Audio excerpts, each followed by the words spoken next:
So the FDA today considered a full approval for the medication lecanemab based on its clinical outcomes.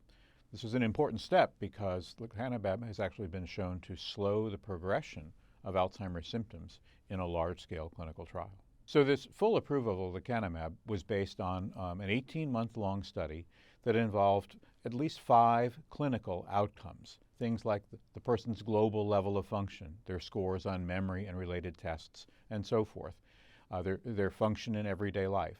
And the 5 outcome measures that were reported were all positive, and it showed a slowing of the progression of the disease by 25 to 35%. That's a very meaningful number. UAB has been a study center for this drug. We were part of the studies that led to the accelerated approval back in January of 2023. It's important because we have experience with the medication, and that experience will help us take better care of our patients here. Lecanemab has already had a limited or accelerated approval through the FDA, but Medicare and other payers have decided not to cover it because there wasn't clinical data to support its use. It showed that it could remove the amyloid plaques from the brain, and that's a critical part of Alzheimer's disease, but it did not previously show a change in the course for the people on the drug. Now we know that it can slow the progression. The approval of lecanemab, the full approval, is a major breakthrough for the field of Alzheimer's disease treatment. This is the first time that we have clear demonstration that we can slow the progression of the disease over a long period of time. Our prior medicines might have improved symptoms and maintained stability, but this shows a genuine slowing effect, and that's new and different, and I think it opens up the door to much more powerful therapies down the road from here. Lecanemab was studied in people with mild cognitive impairment or mild dementia caused by Alzheimer's disease, and that's a very specific syndrome.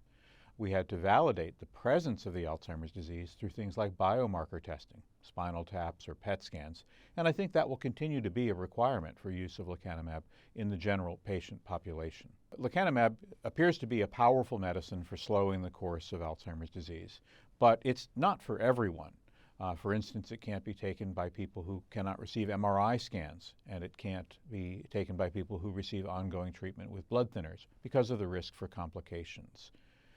It's been available so far through a limited approval from the FDA, but without payment from an insurer or Medicare, it's been too expensive for most people to be able to use. Lecanemab is approved for treatment in mild cognitive impairment and mild dementia due to Alzheimer's disease. And mild is a key word there.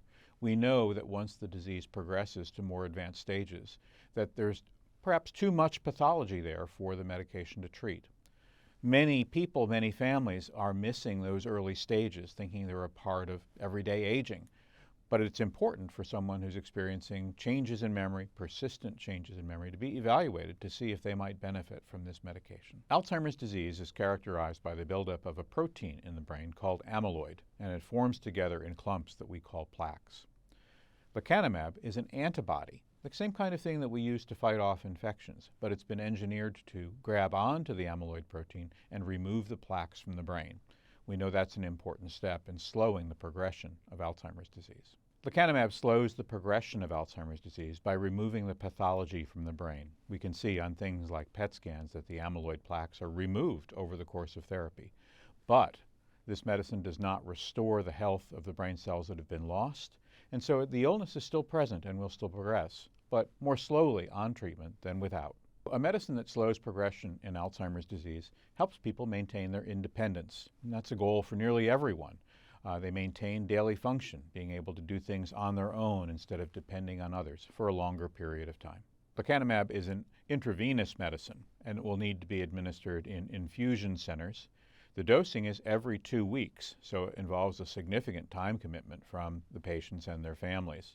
Additionally, because of the risks for side effects like swelling or bleeding in the brain, in a small number of people, we need to get MRI scans throughout the course of therapy, so at minimum of 4 MRIs in order to begin the treatment and then maintain our monitoring of its safety.